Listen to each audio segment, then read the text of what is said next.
Welcome to the first episode of the Glacier Guys. I'm Ethan Holesha, here with my co-host, Joey Fernandez.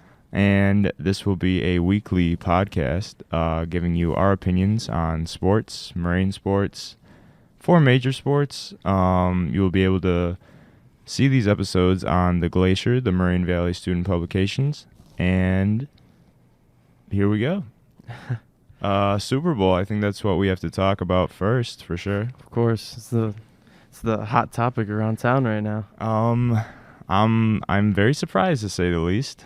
Yeah, I mean, I don't think anyone's surprised that Tom Brady won, but I think everyone's just surprised at how it went. I was, like you said, I was expecting it to be a good game, but those 2 tackles that were out, man, for the Chiefs, that made all the difference in the world. Yeah, I mean, Todd Bowles drew up a great game plan for those 2 tackles that were out, man, for the Chiefs, that made all the difference in the world. Yeah, I mean, Todd Bowles drew up a great game plan for the defense. Gosh. I mean, they kind of just phased Tyreek Hill out of the game. They completely just took him away and said, you have to beat me with someone else. And Mahomes just looked like, he looked like a Bears quarterback out there, honestly. It just goes to show that you really need an O-line to have a functioning offense, especially against a defense that's really come into their own. Yeah, completely agree.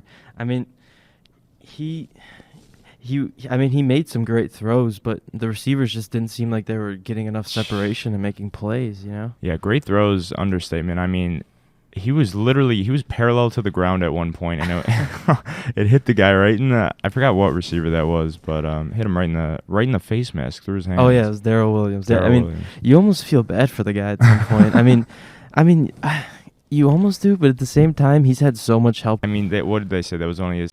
I think he's 44-10 now as a starter, which is still absolutely ridiculous. And he's got the biggest contract in NFL history. I think he'll be all right, but we got to give the Bucs some credit, though. I mean, oh yeah, despite the Chiefs being banged up, I just think, I don't know, this just goes to show that, like, when Brady comes to a team, even though he's only left the team once, his presence alone just makes everybody around him better. Oh yeah, I mean, he just changes the culture the second he steps in the building. I also think the Bucs had the most talented roster in the league, but a lot of that was because of him. I mean, they signed Antonio Brown, Gronk, and I mean, LaShawn McCoy. yeah, LaShawn McCoy.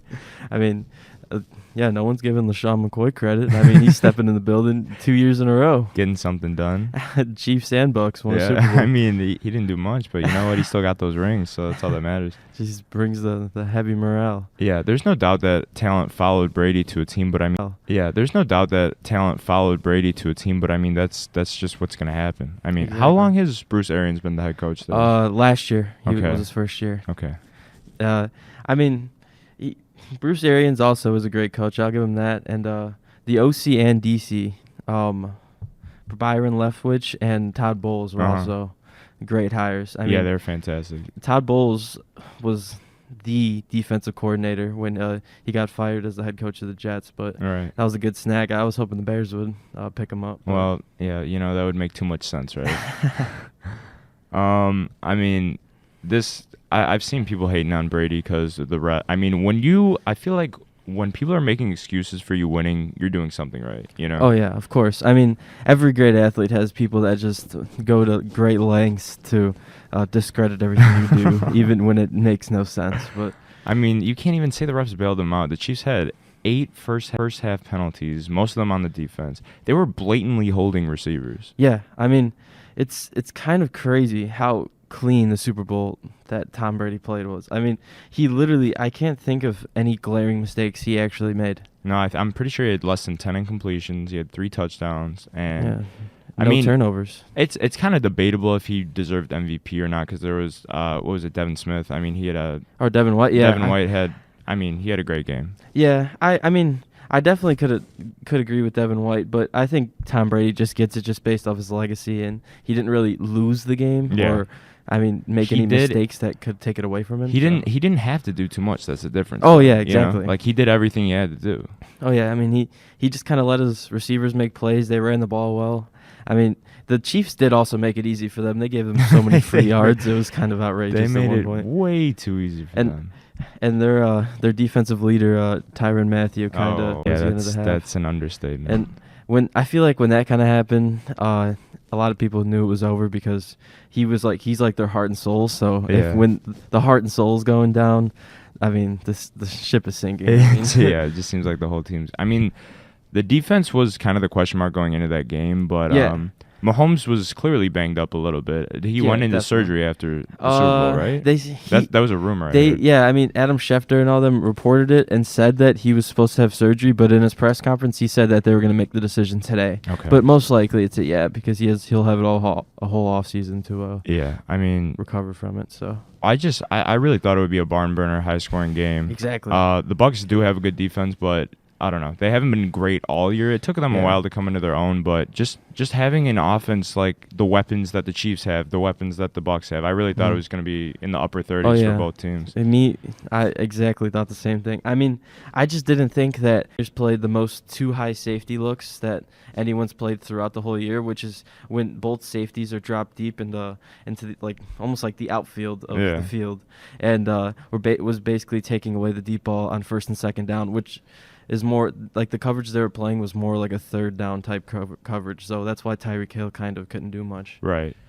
I mean, it was kind of sad. Even because Mahomes had to scramble out, I'd say like over 50% of the plays. It was honestly like I was shocked just seeing that. And I mean, when he had the time to throw, the receivers just weren't open. I mean, the secondary was locking up the receivers, and I mean, the pressure on Mahomes was just insane. Yeah, I mean, the only guy I saw actually getting open, like, somewhat was Travis Kelce. Yeah, I was about to say but he can only do so much as a tight end because he's not on the outside, like, burning guys for deep, for big plays, you know? Exactly. I mean, it was, I don't know, it was kind of a sad game to watch, but... Yeah, because he's not on the outside, like, burning guys for deep, for big plays, you know? Exactly. I mean, it was... I don't know. It was kind of a sad game to watch, but yeah, definitely. Brady just, I don't know, man. It's hard to believe at this point. Like, how are you letting a 43-year-old do this to you? That's I don't like an immobile 43-year-old man is I don't. He just wins time after time. I mean, can you deny him at this point? No, because this was kind of like the final stepping stone for him to prove himself. Everyone's like, all right, he's got 6, but he can't win without Belichick. Exactly. He's a system quarterback. Go to the Bucs. Not only did he switch teams, he switched conferences. Like, I mean, guys he's never even played with in the weirdest year that the NFL's ever had because they had no training camp or OTAs. Literally, just kind of walked in and said, "All right, let's go." Even at the beginning of the year, I mean, they lost to the Bears. I think they dropped both regular season meetings to the Saints, right? During one quarter, he had over 200. And this, I mean, in the Super Bowl, you couldn't even tell he was playing most of the time. No, I mean, this was kind of like the preseason.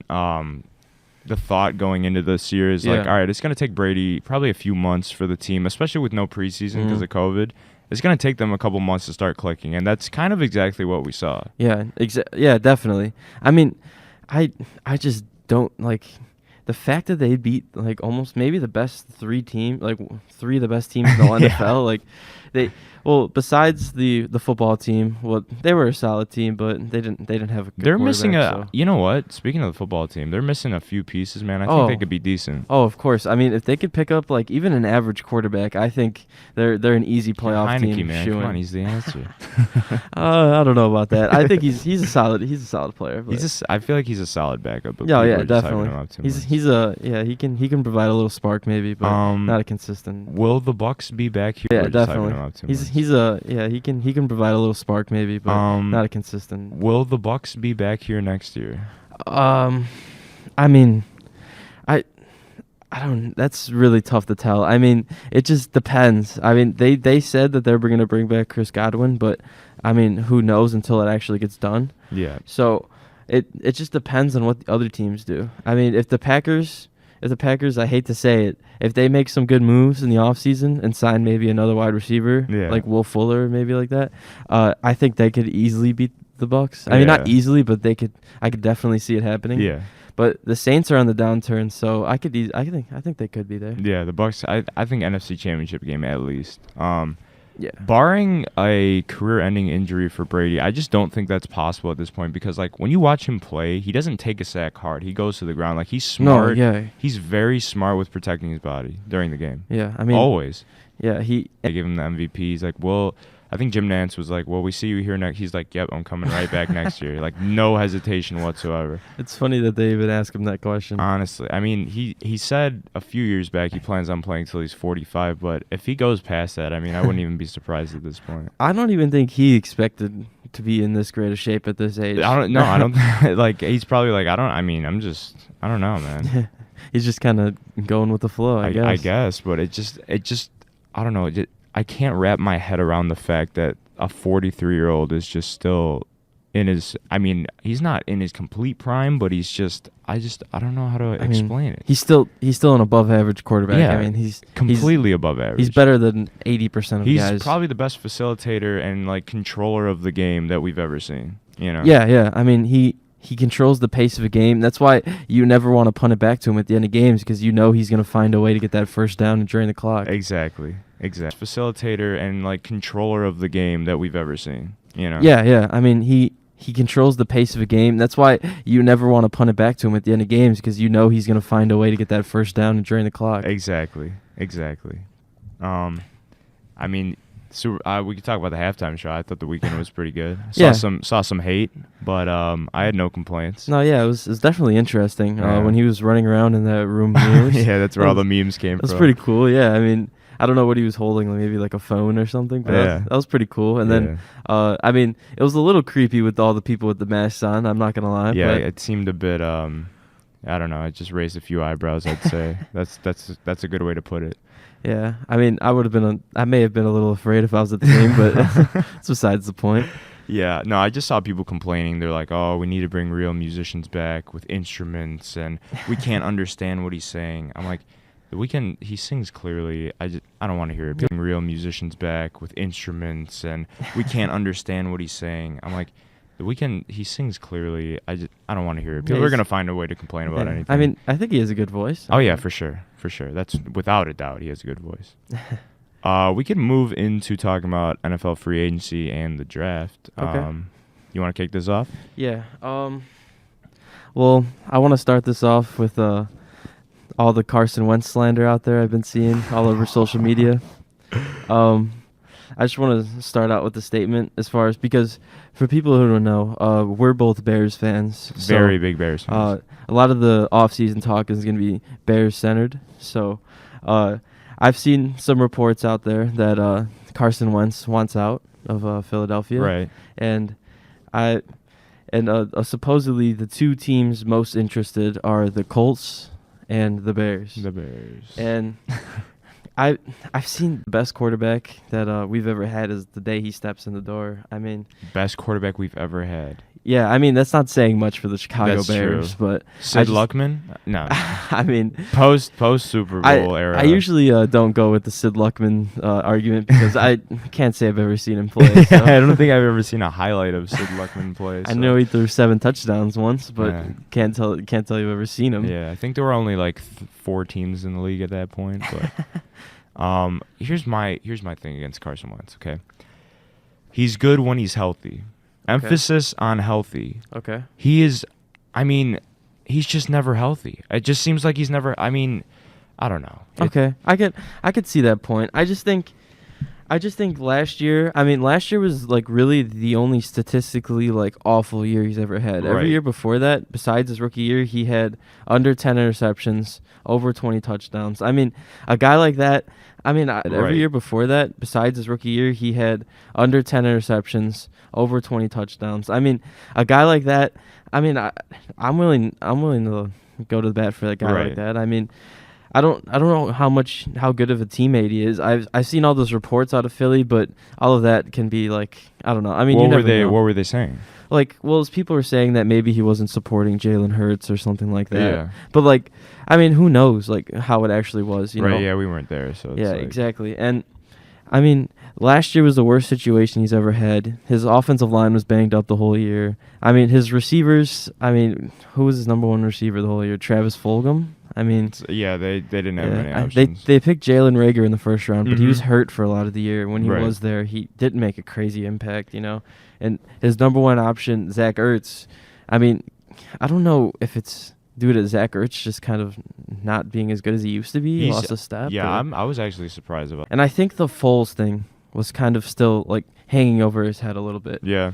And I feel like he was playing for a coach who didn't really want him in the first place. Right. I feel like. I feel like that's pretty clear at this point. Yeah. The whole reason he got fired apparently is because he didn't want Carson Wentz. So, I don't know. I think that he's just a change of scenery kind of guy. I'm not saying he's a great quarterback or anything. I'm just looking at the other options out there, and I feel like he's the best option for us. I mean, not realistically, but in best case scenario, like Deshaun Watson's obviously the best quarterback, but I just don't see that happening. No, yeah, I definitely Bears. don't think we have enough assets to get Deshaun Watson. No, and if we were to somehow get him, we would give up way too much. Oh yeah, we're giving up the house. The team is going to be scraped in a few years without it. If we did get him, because we wouldn't have any future picks.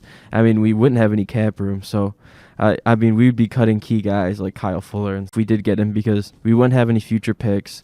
We wouldn't have any cap room. So, we'd be cutting key guys like Kyle Fuller and stuff like that. Right. So I don't know if it's even worth it at that point. 2020 Carson Wentz, 57.44 completion percentage, 26-20 passing. Yep.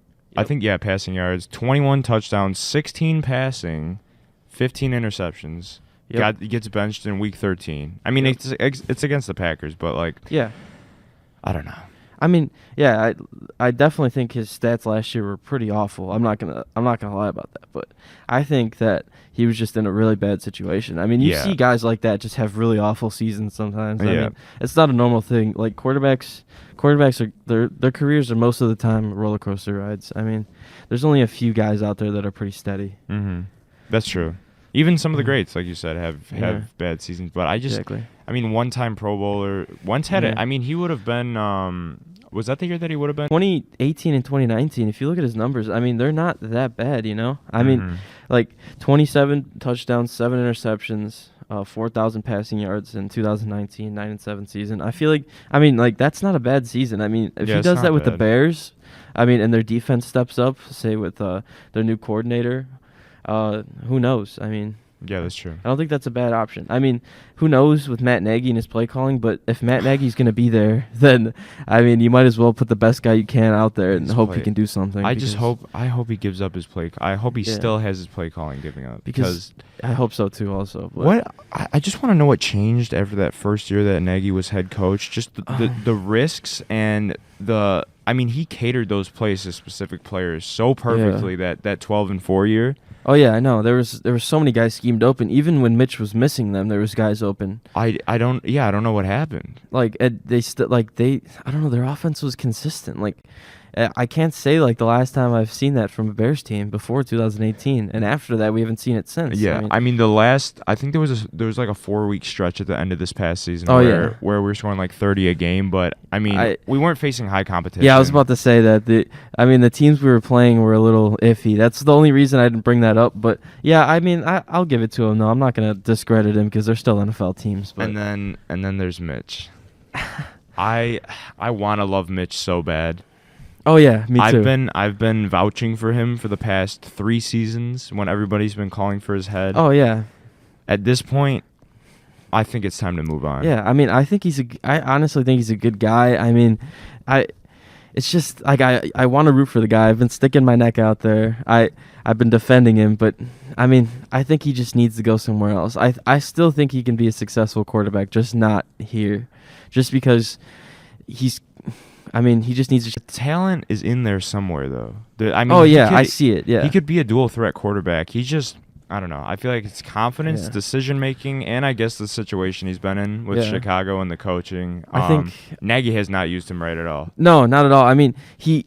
he had him in a basic offense that he was coddling him too much and like trying to protect him. But at some point, you gotta let him go. You know? Yeah. I mean, like you can't he's in his 4th year and you can't just sit there and hold his hand through everything. You know? Like, yeah. Eventually, you gotta either let him lose the game for you or win it for you. We saw what happened with Jared Goff. You know? Exactly. I mean, you get sick of guys like that after a while. I mean, you can win with guys like that, but you need the perfect system. Like, I think the perfect system for Mitch Trubisky would be the 49ers system. 49ers? I mean, yeah, because Kyle Shanahan would really dumb it down for him and let him not have... He would cut the field in half, kind of. Like, he would only let him see his first and second read and just get the ball out. So, do you think that's why we saw Jimmy Garoppolo do good that 1 year? Or? Yeah, half, kind of. Like, he would only let him see his first and second read and just get the ball out. So, do you think that's why we saw Jimmy Garoppolo do good that 1 year? Or? Yeah, I think Jimmy Garoppolo's... He's a solid quarterback, but he's not going to win you any games. No, yeah, for sure. Yeah, Definitely not. They were running the ball more than any team that year, so... Mm-hmm. And they had crazy speed at the running back position. And their defense was just ferocious. Nick Bosa was just in the backfield every time. They got screwed this year with injuries. I mean, that was horrendous. They'll be back next year. I think they're a sleeper team to make it back to the Super Bowl. For sure. We could talk about that Jared Goff Matthew Stafford trade. Yeah. Stafford was a guy that I know it's like interdivision, so yeah, it wasn't likely to happen. But we would have had to pay a lot more. Yeah. I would take Matt Stafford any day of the week, man. Oh yeah, I mean, you could argue that he's the most underrated quarterback of all time. Yeah, I mean, I would probably agree with you. I mean, he's a really good quarterback playing for the Detroit Lions. The Detroit Lions, the place you go to get your career ruined. It's pretty easy to get lost in Detroit. I mean, I don't know. Seen Barry Sanders, Calvin Johnson, Matthew Stafford. I mean, Reggie Bush was there for a little bit, but yeah, I mean, they had a few years back in like 2016, 2017 where they were on the bubble a little bit. Yeah, they're pretty decent. Yeah, they won 9 games in 2016 and 2017, but they just never got over the hump. I don't know. Yeah. They had Jim Caldwell. Jim Caldwell was actually not a bad coach. Yeah, he was definitely not bad. He's getting some looks now, actually. I mean, really? Yeah, I don't know. I really don't know. Like, it's just, I don't know if there's something in the water in Detroit or they always just find a way to ruin things. I don't really know. I mean, yeah. They had some good pieces on offense this year, actually, but their defense just was really lackluster. They took a corner at the 3rd pick in the draft, and Jeff Okudah just way to ruin things. I don't really know. I mean, yeah.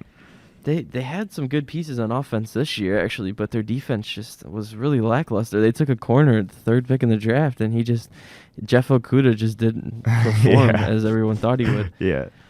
Right. With the Bears, I mean, I wouldn't say we ruined talent, but it's just hard to believe that in in the history of what is it, the first team in the NFL, I think? Yeah, something like how that. it started we're basically one of the founding franchises. How have we not had an elite quarterback? It just doesn't make sense. I don't know if we're cursed or if someone has something against us and they're just not allowing us to get a quarterback, or there's like a truce or something. But yeah, it's really baffling. I really don't know. If Jim Harbaugh is in your top 3 best quarterbacks of all, well, I would say top 4 best quarterbacks of all time.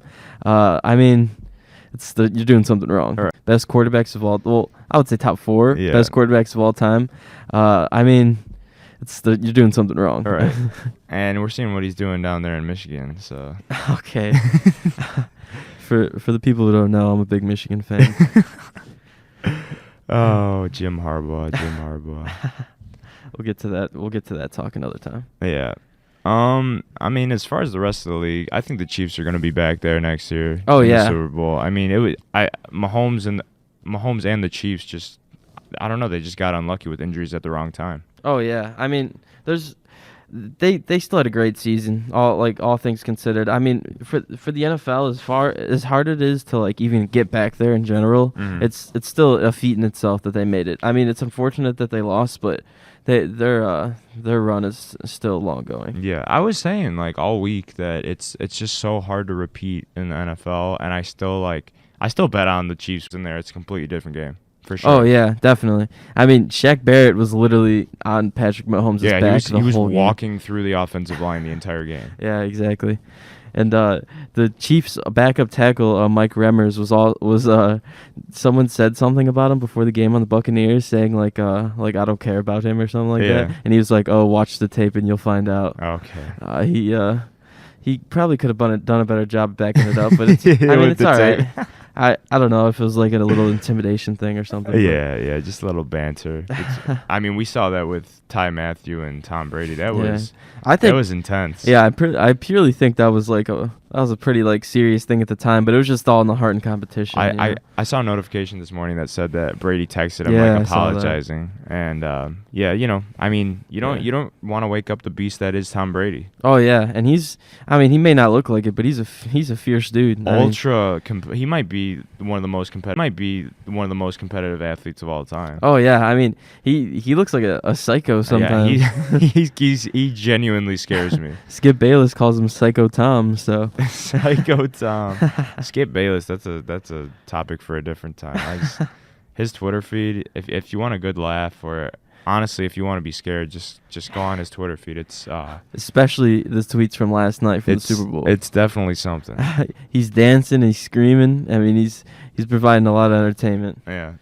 Honestly, another team I could see up there again is the Bills. Josh Allen is definitely ridiculously talented. I think they need a few more guys coming off the edge, I mean, I think they're just a couple pieces away though. I think they're pretty good though. I mean, they have decent running backs. I mean, I think they could take a good one in the draft, and that would kind of explode their offense a little bit. But I don't think they're a bad team. I think John Brown's underrated. I was about to say their receiving core is not that bad. Like as a whole, it's pretty good. They have Cole Beasley too, right? Yeah, he was an All-Pro. I mean, I don't think he deserved it, but he was an All-Pro.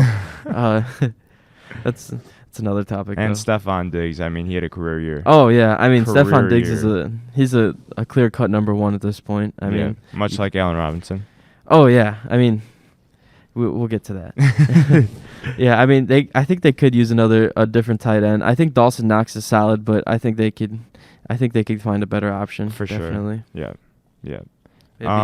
I guess going back to the Bears, Allen Robinson. I feel like we're gonna let this guy walk or place a franchise tag on him, which is I think what we should do because we don't want to give him a contract for some reason. I don't understand. I truly don't. I want to get into the mind of Ryan Pace, like what his thinking is right now. Like, do they even want to engage with him, or are they during the season? And I don't know. Yeah, I mean, because he just makes everyone else better. Like Darnell Mooney doesn't get as open as he gets without Allen Robinson because there's not as many people that can be like they can't have someone over the top for him because they have one for Allen Robinson. And Javon Wims doesn't throw those punches without Allen Robinson creating space. Okay. So, Anthony Miller, same thing.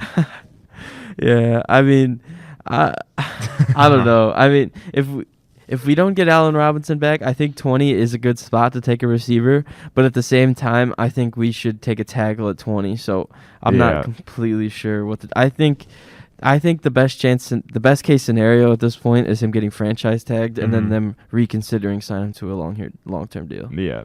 So speaking of the draft, what do you think the Bears should do? Personally, I think their hands are kind of tied. Speaking that their pick isn't traded this year. I'm gonna go in that. Personally, I think their hands are kind of tied. Speaking that their pick isn't traded this year. I'm gonna go in that scenario. What are you at 20? Yeah, we're at 20. Okay. We're one pick. The Redskins are in front of us. I think if we don't sign Allen Robinson and a guy like Kadarius Toney out of Florida, a wide receiver, if he's there, I like that pick. I think he's extremely explosive without the ball or with the ball in his hands. But I think that's probably where he might go to Washington right before us. So I'm not completely sure. Or Rashad Bateman out of Minnesota. I like him a lot. But I think the best case scenario is we get one of the tackles the fall, like Elijah Vera Tucker out of USC. I think he's pretty good. Or Jalen Mayfield out of Michigan. Go Blue.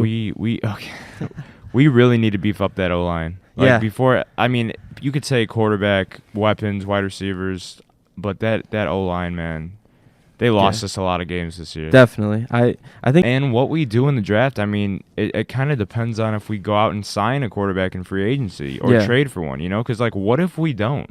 What are we gonna take a Kyle Trask, or is he even gonna be there still? I think he would be there in the second round for us personally. Yeah, I mean, if anything, we could trade up in the second. Yeah. I mean, I don't know. It just depends on who they like. I mean, I mean, I would be cool with trading up in the draft to draft a quarterback, but I just don't see where it makes sense because we don't really have that many assets that we could give up unless we're giving up a future first. But I mean, do we really want to mortgage the future? Unless I mean, I think it could be worth it though if we get one of the top 4. But I don't want to trade up for Mac Jones. I really don't. I think he's a good quarterback, but I just don't think he's the kind of guy that puts you over the top. And I also think, I don't know, Bama quarterbacks in the NFL do not have a great history. Yeah, I mean, because they're playing in such a great system with players that are just better than everyone else. Yeah.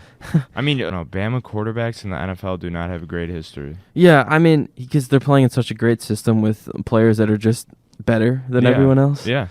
I mean, Mac Jones had, the highest completion percentage in a season of all time? Yeah, I mean, he was definitely great, don't get me wrong, but he lacks mobility in the pocket. He's extremely accurate, don't get me wrong, and he reads the field probably the best out of everyone, but he lacks mobility, and his arm strength is a little touchy. I mean, arm strength isn't everything at this point, though, because people say that about Burrow and Watson, but exactly. I don't know. But those guys are more mobile, so they can get out of the pocket.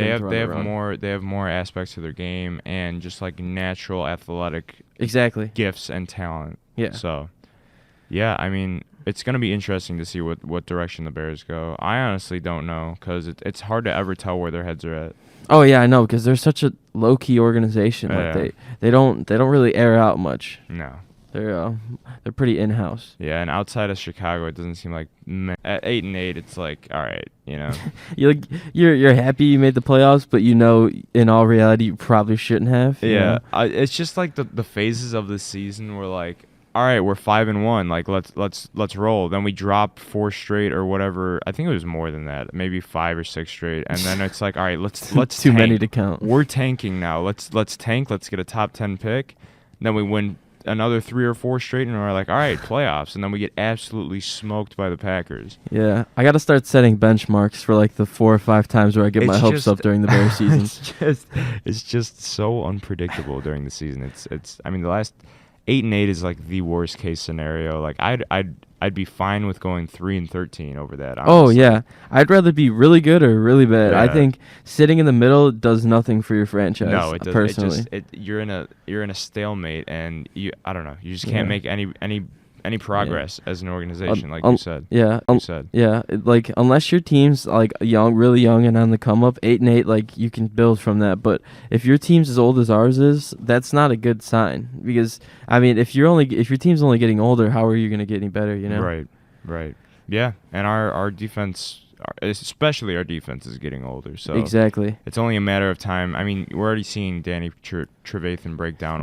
He's definitely slowed up a little bit. Yeah, he's lost a little step. That's in his game. That's why I'm glad to see Roquan Smith take a step up. Oh yeah, but I mean, we have so much money tied up long term in the defense that even if we tried to tank, I feel like we would win too many games to tank good enough. Yeah, because our defense bails us out so much. Exactly. I mean, there were some games last season and this season where like it just looked like the defense didn't even want to play because our offense literally just could not get the ball rolling. And it's hard to blame them for it. Yeah. He's like, what else are they supposed to do at that? There were some games last season and this season where like it just looked like the defense didn't even want to play because our offense literally just could not get the ball rolling. And it's hard to blame them for it. Yeah. He's like, what else are they supposed to do at that point? Like it kills your will. I see like if we're on national or something like the Bears and they're like, oh well, the defense isn't looking like it's supposed. It's like they're out there 75% of the game. Like we will go. How many 3-and-outs do we have a game? It's absurd. Yeah. It's really just inexcusable. It feels like some of these national guys haven't watched the Bears over the past like forever. Yeah, honestly. This is Bears football. They have a great defense, have a pretty mediocre offense, have a few really good players on offense, but as a whole, I mean, drag yourself into either getting close to the playoffs or making the playoffs barely. Yeah, and not making it very far. Yeah, and having the potential to maybe win a game, but like in the end, it's not going to come. All right. Nothing's going to come to fruition. Exactly. Do you want to stay on football or do you want to move on to baseball? Do you got anything else you want to talk to? No, I mean it's just gonna For me, I don't know. We'll see. It just depends on what we do in free agency. Yeah, I get that. Yeah, we can go to MLB if you want. All right. Both of us huge White Sox fans. I mean, things are just looking up from here. Definitely. Honestly. I mean, do you want to cover the Cubs? I mean, if we have to. I mean, there shouldn't be much to cover. No, yeah, definitely not. I just want to cover all of our ground. You know? Yeah, for sure. Yeah, we'll start with the touch White on Sox, the Cubs. though. Yeah, we'll start on the team that matters right now. Exactly. Man, you know what? This has been a long time coming. We've built up this farm system for the past probably 5 years. Everybody's been saying around 2020. 2020 is the year. And you know what? We made the playoffs. Didn't do much. It was kind of a weird season. Yeah. But our team is just so young. One would have been ecstatic, like even with 162. So with the 60 and making it, I mean, that works just fine. So and, I mean, Abreu literally won MVP of the league. Oh, yeah, I know. He lit the world on fire last year. And then we also had, multiple breakout rookies. I mean, Luis Robert, everyone expected. Mm-hmm. But the guys out of the bullpen, I think, were really taking some big steps for us. We have some arm strength, like crazy. Man. I know. I mean, we got fireballers all over the place. I mean, we got Garrett Crochet coming up. I mean, literally being untouchable. He just had every time he threw the ball in the zone, it was just good luck. Like honestly, you just got to say a prayer when you're up there. I mean, and then we had Matt Foster breaking out, coming out of nowhere, late round draft pick a few years ago. No one knew who he was. Yeah. And then Cody Hoyer. I mean, he's throwing 98-mile-per-hour sinkers. I mean, what else can you say? Yeah. And then Cody Hoyer. I mean, he's throwing 98-mile-per-hour sinkers. I mean, what else can you say? Like these guys bring something different to the table, but they all do the same thing. And Timmy, the past 2 years, he's hitting 330 or something insane. Yeah. Say what you want about his defense. He's a game changer. But he's improving. You know? Every year he's getting better. I mean, and he's still not very old either. No, he's mid upper 20s. Yeah. Not you like 26ish. Yeah. I mean, our team's just so young. I mean,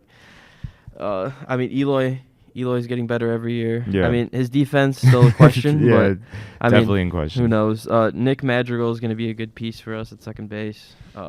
Yohan Moncada will be healthy this year, hopefully. Yes, that's everyone's worried about his drop off. I mean, he was playing through injury last year. He missed out in the world. Yeah. So either way, his bat will come around. I mean, even if it doesn't, he's still an elite defender at third base, and those guys are always valuable. So yeah, I mean, we see when he was healthy, he batted .315. So yeah, exactly. I don't know. I mean, yeah, he's definitely got the intangibles, and he has so much protection in the lineup. I think he'll figure it out. Mm-hmm. Liam Hendricks, huge signing. Oh yeah, great. I don't care if we overpaid for him in the slightest bit. That is a massive signing. Yeah, I mean, he's what I think the best reliever in baseball. I mean, I would definitely agree. To get a guy who's even in the conversation is just ridiculous. I mean, especially that since our bullpen was good last year. Mm-hmm. I mean, just taking Alex Colomé and replacing him with the best guy that we could possibly get. I mean, I think that's a home run right there. Yeah. I mean, I think that made our bullpen top 5 in the league. I mean, and that was one of our weaker points. I really don't see many holes left in this team. I mean, maybe another starter to maybe battle it out with. I mean, I really can't see what else. Maybe another outfielder. I heard some talks about Yoenis Cespedes maybe. Yeah. I mean, that wouldn't be too bad. That wouldn't be terrible. We signed his brother in the international market, so it could make sense. Yeah, and he's a really good prospect, right? Yeah. It was Yolki Cespedes. Mm-hmm. I believe he's 23 years old. So he's been training. Maybe we need to bring in Yasiel Puig. I mean, I wouldn't be opposed, but I think we're chilling in right field with Adam Eaton. A lot of people didn't like the signing, but I like him. That just slipped my mind that we got Adam Eaton back. Yeah. I mean, when he was here, I loved him, honestly. Yeah, I mean, you kind of need, like, people say he has character issues and he's kind of a jerk. You need a gritty guy like that. That's a guy that you hate if he's not on your team. He's like an AJ Przinsky, but if he's on your team, you love that guy. You need a couple of guys like that. Oh yeah. I was watching some interviews and some other guys were saying that when they played the White Sox, they were almost too nice as a team. Were saying that when they played the White Sox, they were almost too nice as a team because they didn't have any guys like that. Yeah. But guys like Liam Hendricks, he says he considers himself a narcissist on the mound. He's a really nice guy in real life, but he considers himself a narcissist while he's on the mound. Interesting. So, yeah. So, and then Adam Eaton, I mean, he's just a fiery competitor. That's all he is. I mean, he can't really be like that much of a jerk to affect the team that much. No, especially when you have a team this talented. Like, he's not going to be getting on guys because we just have so much pure talent. Yeah, I mean, and his Nationals teammates loved him, so I'm not really sure where that came from. Yeah, I don't understand either. Yeah. I mean, and then the La Russa signing, I was pretty critical of that at first just because of, like, his age and the age of this team. They definitely have a younger, up-and-coming kind of attitude. Yeah. But, I mean, when you really look back, like, the experience that this guy has, he knows baseball back and forth. You know? Oh, yeah. I mean, he's won wherever he's gone. People say the game may have passed him by because it's changed in whatever the 10 years or so he hasn't coached in. But I think he's doing just fine. I mean, he was in front offices advising the game and stuff like that this whole time. I mean, he's been keeping up. People are saying he's not going to be able to communicate with the young players and stuff like that, but he's bilingual and he's always found a way for guys to rally around him, even if they don't like him that much as a guy. They always respect him as a coach because they know what he brings to the table. Right. Yeah. I mean, there's nothing you could say besides positives about this Sox team. You know. Yeah. And one thing that we forgot to touch on was the Lance Lynn trade. Yes. And Lance Lynn, I mean, he's been one of the most underrated pitchers in baseball. Yeah, for sure. And he's also one of those fierce competitor guys. Who played for La Russa back in 2010, I believe. Mm-hmm. He was one of his key rookie relievers at that point. Yeah. In the playoffs. I mean, who kind of just goes on the mound and says, "Here's my fastball, come hit it." I mean, that's literally, he throws 70% fastballs. Yeah.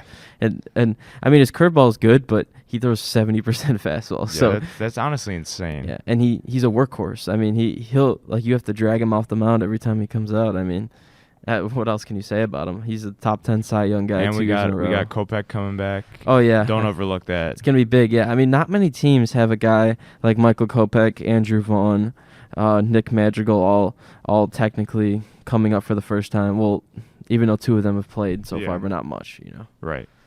Yeah. I mean, sky's the limit with this team. I think they're going to be good for the next 10 years if we can manage to keep this core even, because there's going to be players that leave. I mean, that's just baseball, but yeah, of course. This is, I mean, the next decade's going to look great for the White Sox. Oh yeah, I mean, they'd really have to go above and beyond to screw this up. Yeah.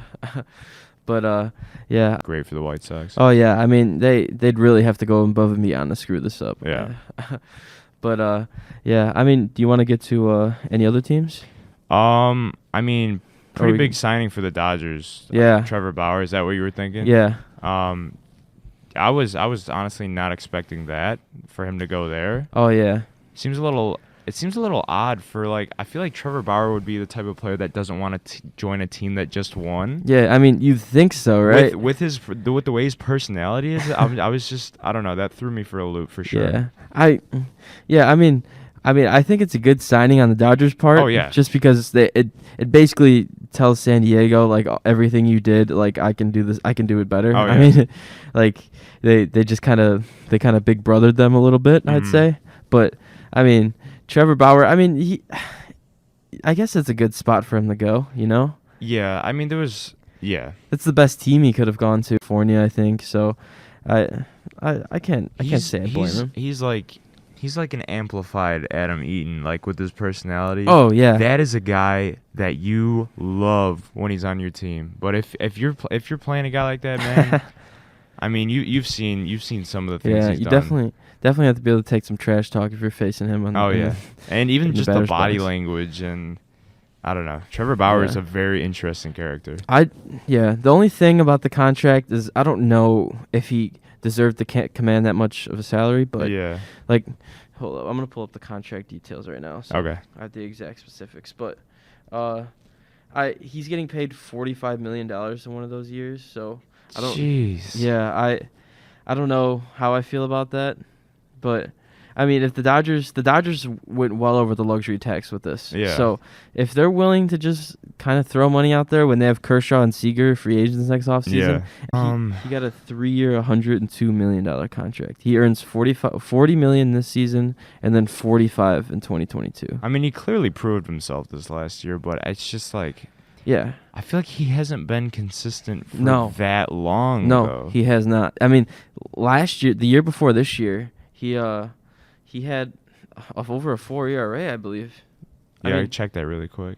Yeah, I believe so. I mean, he's always had good stuff, Uh-huh. but it's just whether when he puts it all together, like he has little spats where he can get thrown off his game a little bit. Right. So Right. I don't know. I don't know if he deserves to get like best pitcher of the MLB money. I think he more deserved like 25 to 30 million maybe. Right. Yeah. But since he was the best pitcher in the market, he kind of commanded it well, I guess. Yeah, last year he threw over 200 innings. I'll give him that. But he had a 4.48 ERA. Right. Yeah. But since he was the best pitcher in the market, he kind of commanded it well, I guess. Yeah, last year he threw over 200 innings. I'll give him that. But he had a 4.48 ERA.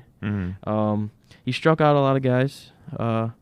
He had he did strike out a lot of guys last year. He struck out 10 per 9. That's pretty good.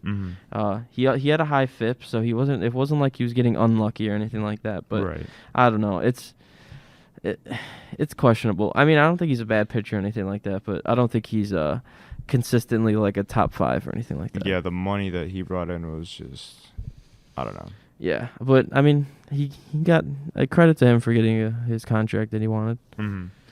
Staying in California, the Padres, man. What are they like? They're just swinging for the fences. Oh yeah, I mean, they kind of followed the model that I was kind of hoping the White Sox would, but the White Sox went the more of a budget route. But the White Sox went the more of a budget route, which isn't the worst thing always, but I would have liked them to spend a little more money than they have. Yeah. I mean, they basically just went out and got like every time someone was rumored to be getting traded, the Padres were just he's ours. No, well, he's ours now. they were just kind of throwing guys at them because they've been stashing away like stud 15-year-olds for like 10 years now. It feels like 15-year-olds. Yeah, I mean their international scouting is ridiculous. Oh yeah, for sure. I mean Clevinger, Darvish, Snell, Dinelson Lamet, and Chris Paddock. Yeah, it's crazy. I mean, they have pitcher, and they have also one of the best pitching prospects in baseball, Mackenzie Gore, coming up, and he's a stud lefty. I mean, they just have an embarrassment of riches at this point. I mean, that there's not much else you can say. And their lineup's also nasty. Oh my gosh! Like it's just ridiculous at this point. I don't know many holes they have. I guess you could say their bullpen isn't as strong as maybe others can be, but it also is very good. I mean, they lost Kirby Yates, but he also wasn't like that great last year anyway. So yeah. I don't know. And another team kind of making splash moves like that are the Blue Jays. I think they're another team on the come up who can make a run at the AL East. I don't know if they'll necessarily win it, but they can make a run at it. They can give the Yankees a run for their money. The Rays also. Bo Bichette and Vlad Jr. are just, I mean, the sky's the limit with their talent. Oh, yeah, definitely. I mean, they're two of the best young hitters in baseball, I think. Well, as far as talent-wise. And yes, absolutely. Yeah, and then they got Hyun-Jin Ryu last year, who threw some good outings last year. Yeah. I think he went a little under the radar as usual. Yeah, he definitely surprised some people. And they went out and got George Springer, right? Yeah, exactly. And they signed Kirby Yates also. So I think they had the pretty good offseason. I mean, they thought they had Michael. A lot of people did when they got reported. It's pretty. I mean, if I was a fan of the Blue Jays, I'd be pretty angry over that. But yeah, me too. Yeah. Wait, they got Marcus Semien, right? Yeah, they got Marcus Semien too. Robbie also. Ray. Yeah, I actually forgot about Robbie Ray, but yeah, they got Marcus Semien as their. I don't know if he's gonna play second or third. I think. Yeah, maybe. It'll be interesting to see. I'm not sure, but they definitely have some options because Marcus Semien isn't a bad defensive shortstop, so putting him at second or third probably wouldn't be too bad. Yeah, they're making a decent splash for sure. But yeah, they could definitely use another bat. Marcus Semien was a good bat that they could use, I think. I don't know. I think they're probably still a year away, in my opinion. Former White Sox legend, Marcus Semien. Yeah. Sadly. Well, not sadly that he's a former White Sox legend, but sadly he's not with us anymore. Yeah. I think their rotation probably could still use a little bit of improvement anymore. Yeah. I think their rotation probably could still use a little bit of improvement. Oh yeah, I agree. I think they'll be all right. They have a young prospect, Nate Pearson, who's a stud. Mm-hmm. I mean, he throws like 103. I mean, jeez, man, these guys are getting like just the power they're getting behind their arms now is just. Him and Kopech Man. have like the two best fastballs in the minors. So. Mm-hmm. I mean, it's pretty ridiculous. Oh, well, besides Garrett Crochet also. I forgot about him. He has an 80 grade fastball. It's the highest rating you can get in Crochet. But my gosh. Yeah, it's pretty crazy.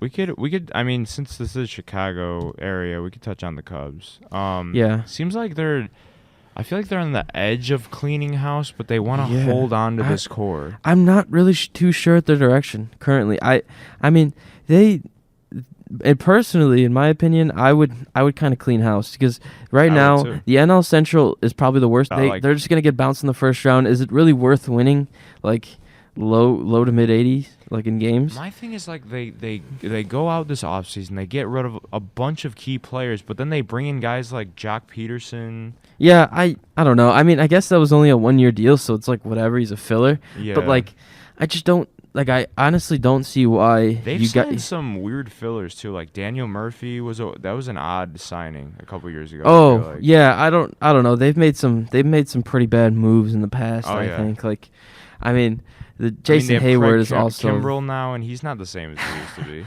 That's been one of the most brutal contracts I've seen. I mean, that's the scary thing with relievers; they come and go. But he was one of the guys that relied on his fastball. When he lost it, like when it wasn't the same, everything else went down with it. But I mean, I feel like they I don't understand like why they still have some of their key guys in there. Like why not? Just and Baez are on the fence for me because they're still young and you could just extend them and you'll have them for the next run. I feel like you could keep them as like the veterans, especially because catcher and shortstop are two like cornerstone positions that are hard to find. Yes, like a first baseman, you can find a first baseman. You know, yeah. I know Rizzo's he's like close to every Cubs fan's heart because he's been there like from the start, kind of like how Jose Abreu is for the White Sox. Yeah. So I understand like trying to keep him around, but he's gonna be old by the time you guys are good. But I guess I don't know. I guess I could see an argument for keeping him around because he's like the heart and soul. But Bryant for sure though. KB is just like I feel like that's a weird situation going on.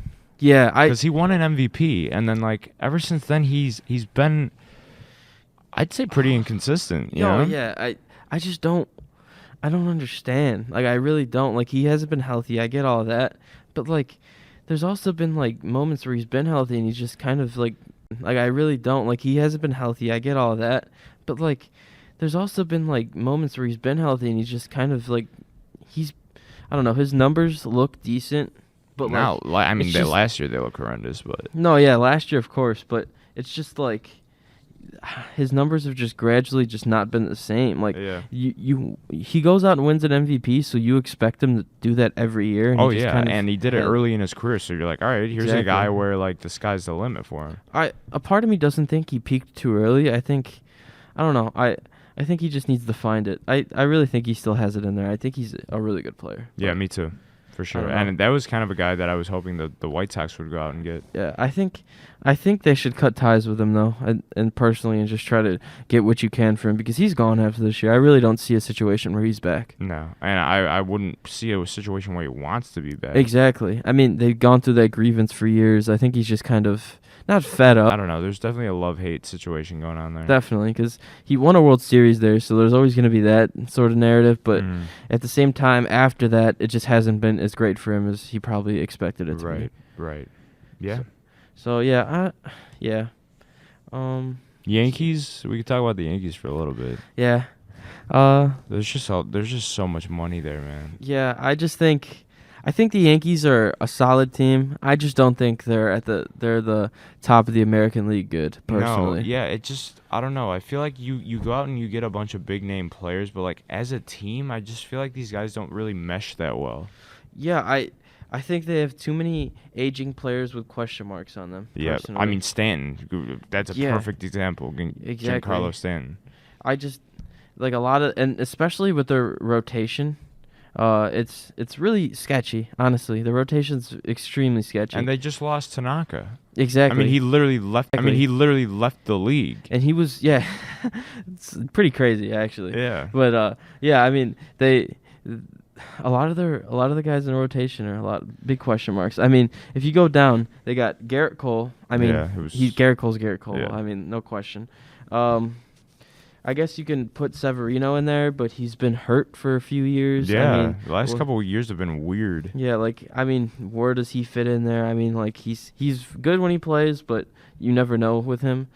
Corey Kluber hasn't been the same the last few years. He's been hurt, and last year he got touched up a little bit. Yeah. So Jameson Taillon really hasn't been consistent in his career. I mean, he's solid. I think he's got good stuff, but can you really bank on him? No, and I feel like I said earlier, that Tanaka loss I feel like that could come back to haunt them because he's been solid. Like, yeah, he's been a very under the radar solid pitcher. Yeah, I think he would have slotted in perfectly at the number 2 spot. Yeah, I think he would have slotted in perfectly at the number 2 spot. I'm surprised they didn't give him a look. So he got more money from? I'm not sure. I think it was probably preference and money. Yeah. But I don't know.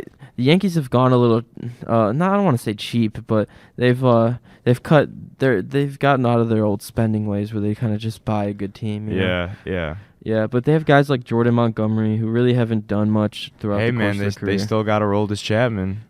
I mean, Roldis Chapman's good. Don't get me wrong, but their bullpen also. I mean, I don't know. It's a little young, I think. Yeah.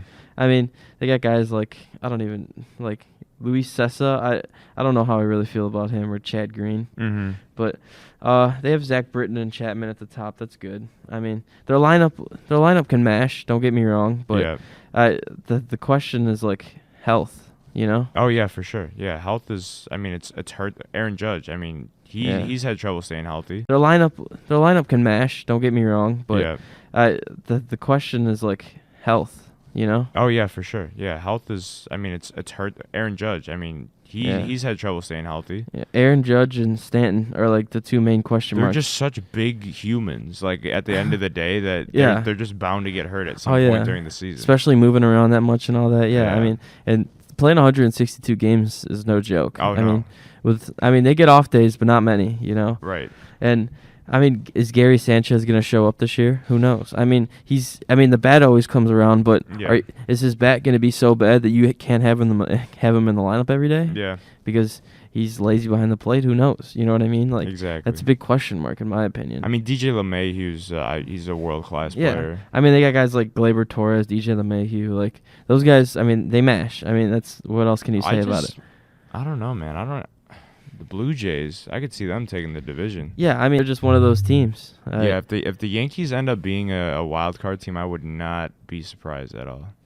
Oh, no, not at all. I mean, last year they were. So, I mean, the Rays won the division last year. That's right. Yeah, the Rays. The Rays are nasty. Yeah. I even forgot, like, the Rays were in the World Series. They're just one of those teams where you're like, it's the Rays. And you think about it, and you're like, they're actually a good team. Yeah, they make a playoff run every year. They shed, like, some of their best players, and then they just do it all over again with a bunch of players a lot of people haven't heard of. It's crazy. I mean, I respect what they're doing, though. Don't get me wrong, because their payroll is not very high at all. Right. I mean, they get by with very little, but they just find guys out of the woodworks. And during the season, they just find a way. Yeah, you know? I mean, with the Rays, they have a lot of good prospects coming up. I mean, and they have Randy Arozarena, who lit the world on fire last playoff. Oh my gosh, yeah, he just had a performance of a lifetime.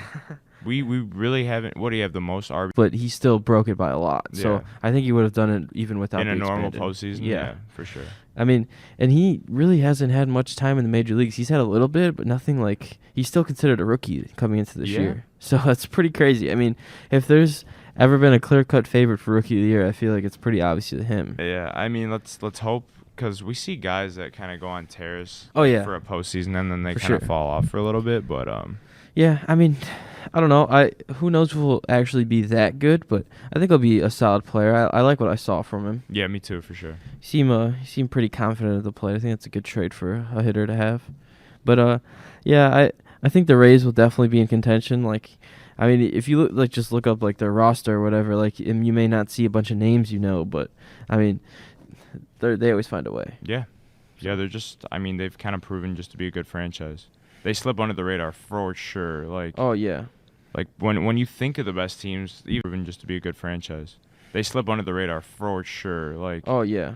like when you think of the best teams, I even forgot they're in the World Series last year for a second. So Yeah. it's like It's pretty easy to slip your mind, especially with a team like that. And they traded their best pitcher this offseason. I still Blake Snell. have complete faith in them. I mean, they got a really good prospect in Luis Patino back though, so hopefully he can fill the void Kevin that. Kiermaier, G-Man Choi. I mean, Yeah. they have a very Tyler Glass now. Yeah, they got Glasnow, Austin Meadows, who's a pretty good hitter. Mhm.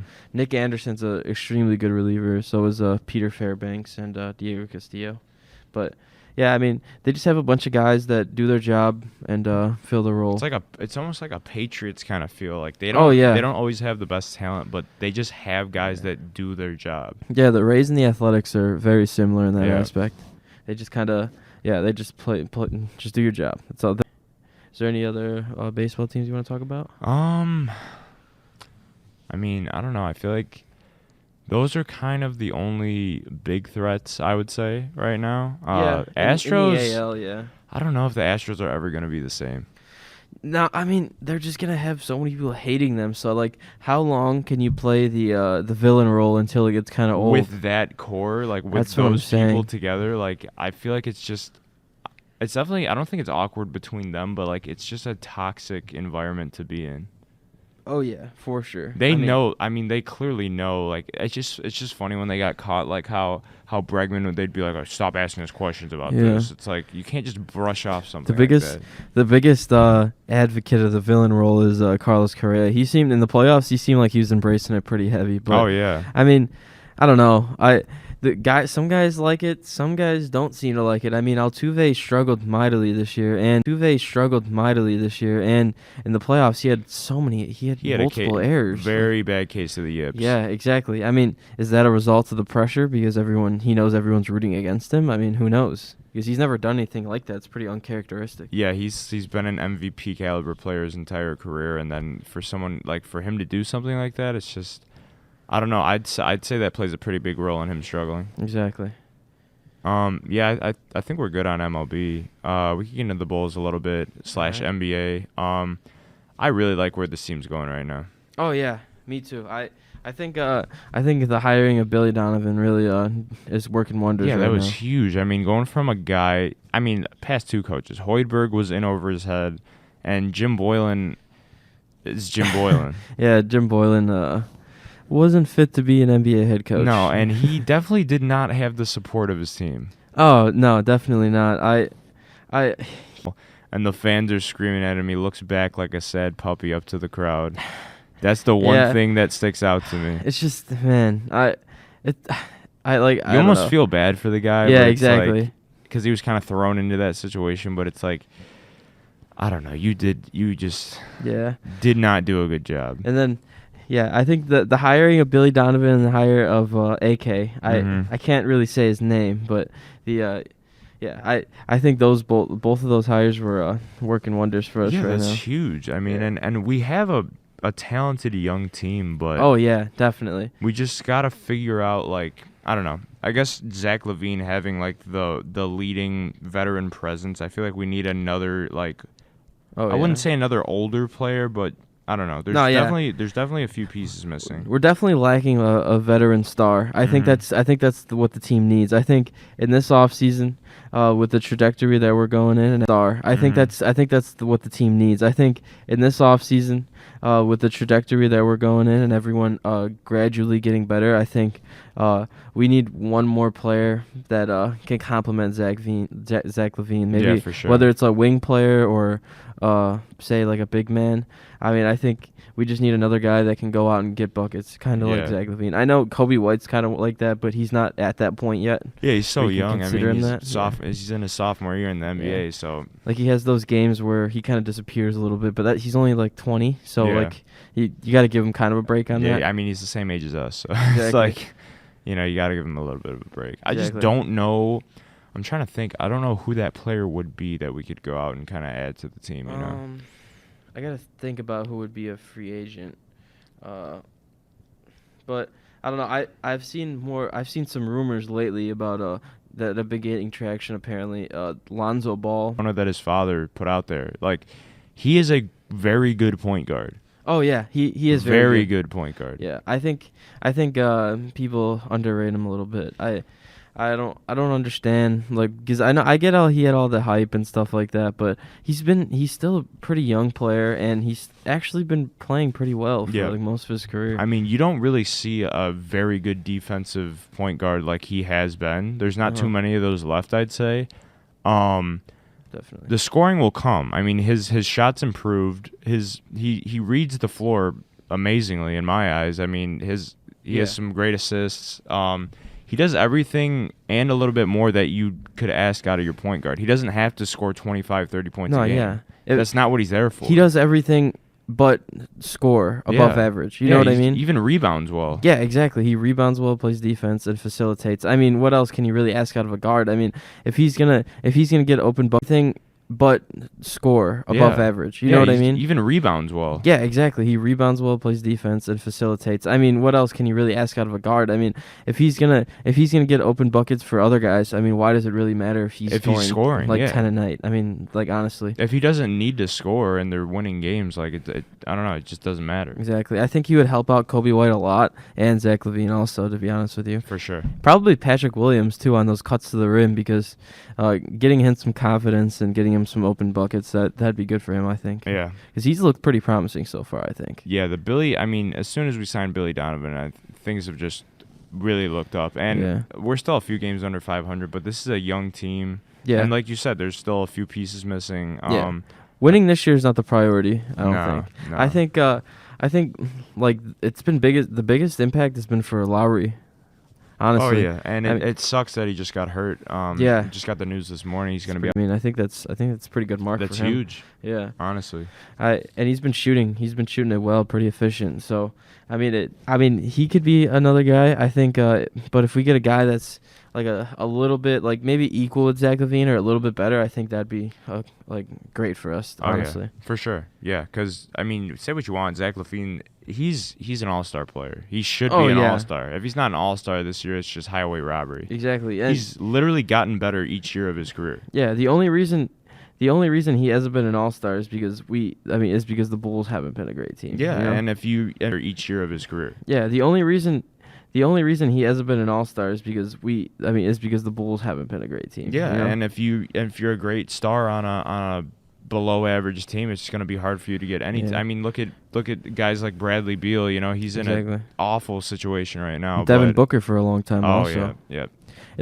I mean, a lot of the time, people will find reasons for them not to be an all-star, like say that their team being bad is because of them. But I mean, if there's no players around, I mean, look at Bron's first year with the Lakers. Exactly, I was thinking the exact same thing. When Bron, they didn't even make the playoffs, and you have LeBron James, but he literally, I mean, he didn't have much support. Exactly, he had a young Lonzo Ball. Very young Lonzo Ball. He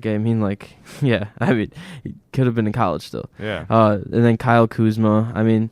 What else? Like, did they have KCP at that time? I can't even remember. I mean, not much. Yeah.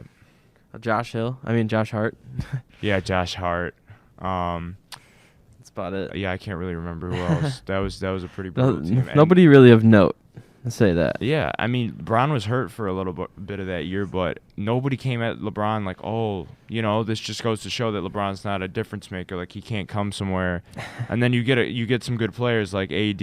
I mean, that's huge. Obviously, That's huge, but it's just you need a solid. You can't just have that one guy. You can't just have that Zach LaVine and be a great team. Yeah, the NBA just have that Zach LaVine and be a great team. Yeah, the NBA has changed a lot from the '90s. The NBA in the '90s, they would usually be like one star and one or two max, and then they would kind of duke it out against the other guys. Everyone wanted their own team, but nowadays it's built on super teams. So you really can't be that successful unless you build it through the draft and just draft superstars that way and hope you get lucky.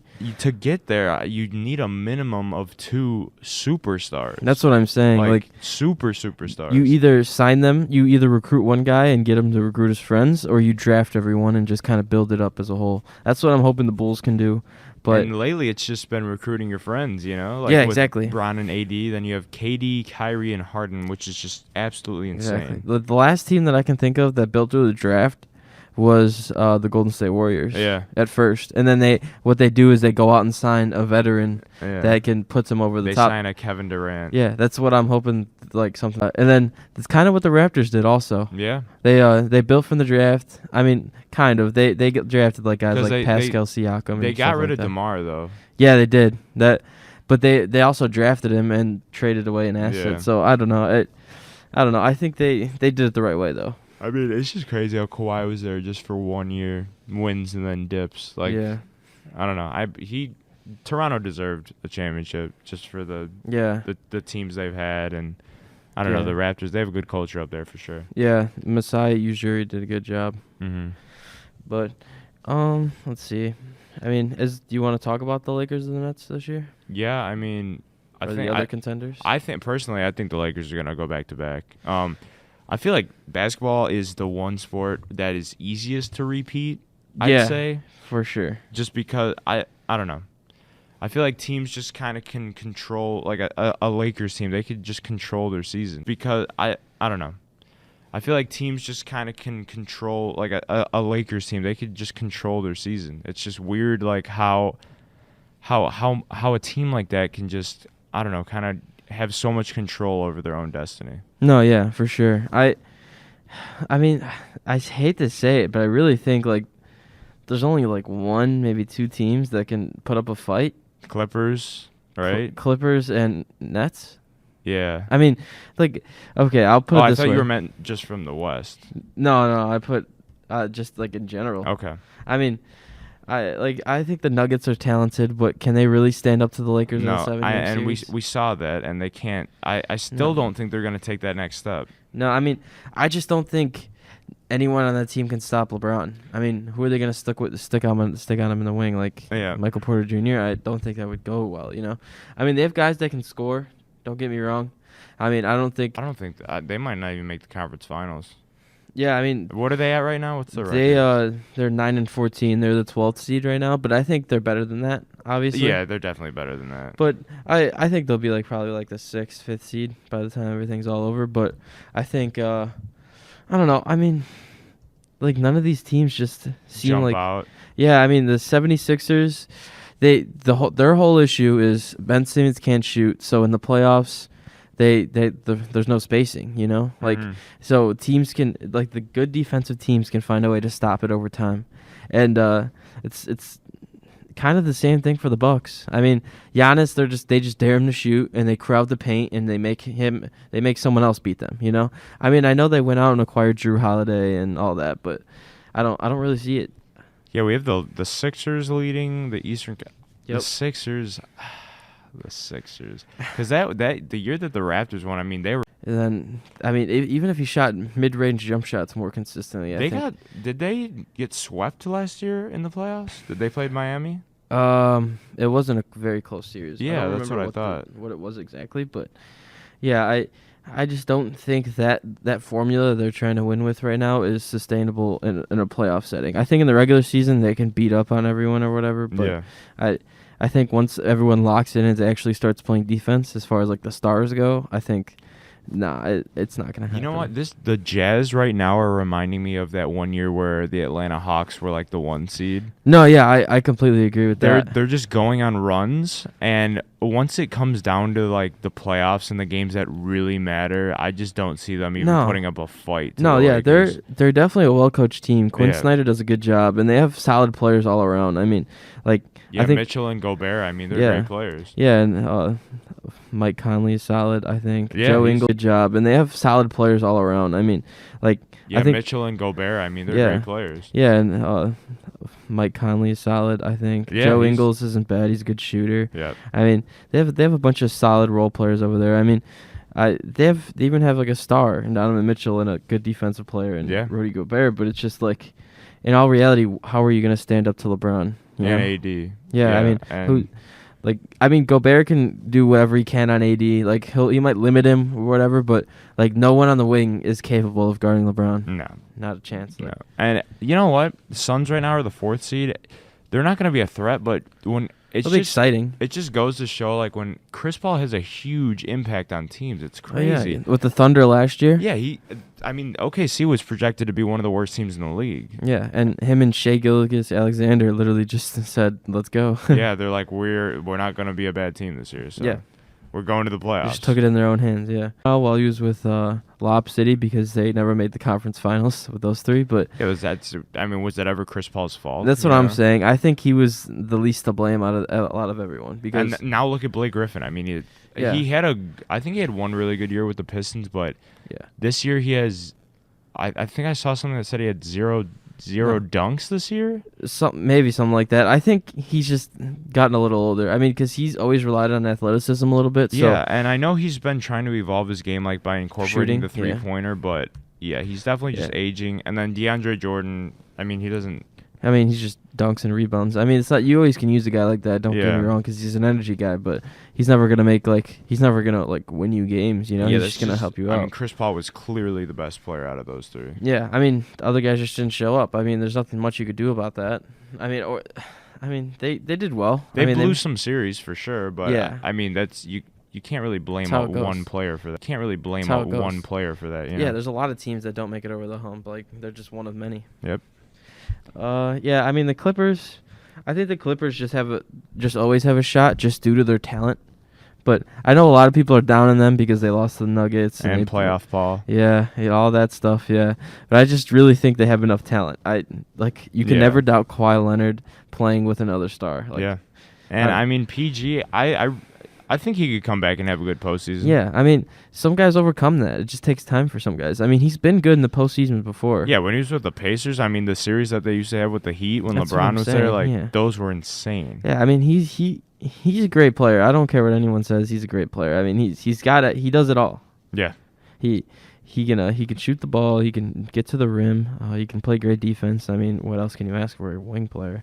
So, yeah, besides that, I don't really see. Yeah, there's not many major threats. Besides the odds can stand up to them though. Yeah. I mean, it's funny seeing that they have like the best offensive team of all time in a season and the worst defensive team at the same exact time. I mean, when you look at the players like KD, James Harden, Kyrie, looking at that, it doesn't surprise me. Yeah, I mean, this is literally the definition of modern day NBA basketball. This team. Literally, just three-pointer, free throw.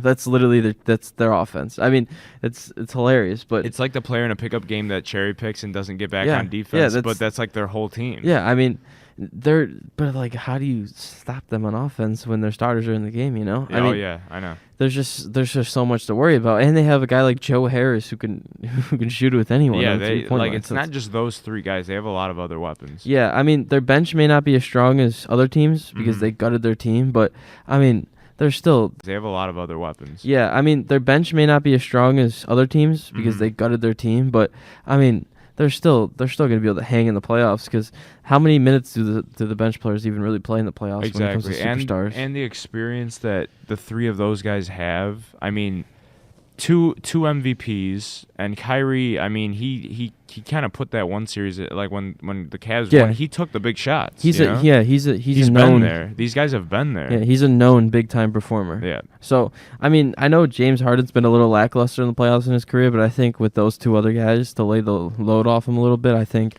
he'll be all right. And he's leading the league in assists now, so it's like, what can this guy do? Yeah, he's so versatile, it's crazy. I mean, I think he's a little underrated underrated is some aspects of his game. Like his defense, I think he's a better defender than people give him credit for. For sure, when he tries, actually. Exactly, when he tries, because I think most NBA players don't play as good defense. Especially in the regular season. I mean, once it gets to the playoff points, they give up per game by like 20 points. Yeah, I think in the first couple rounds they'll breeze through. I think as long as they get past, probably, I don't know who they would see, maybe the Bucks in the conference finals. The Celtics are just, they're good, but they're not like over the hump good. Yeah, they're always in a weird position. Yeah. Tatum Kemba's kind of struggling this year, which is weird. Yeah, I like Jason Tatum. I like Jaylen Brown. I think they're good players, obviously. But I mean, can they really lead you past the Bucks? And this year's nuts. Like, I just don't see that happening. Yeah, no, I don't see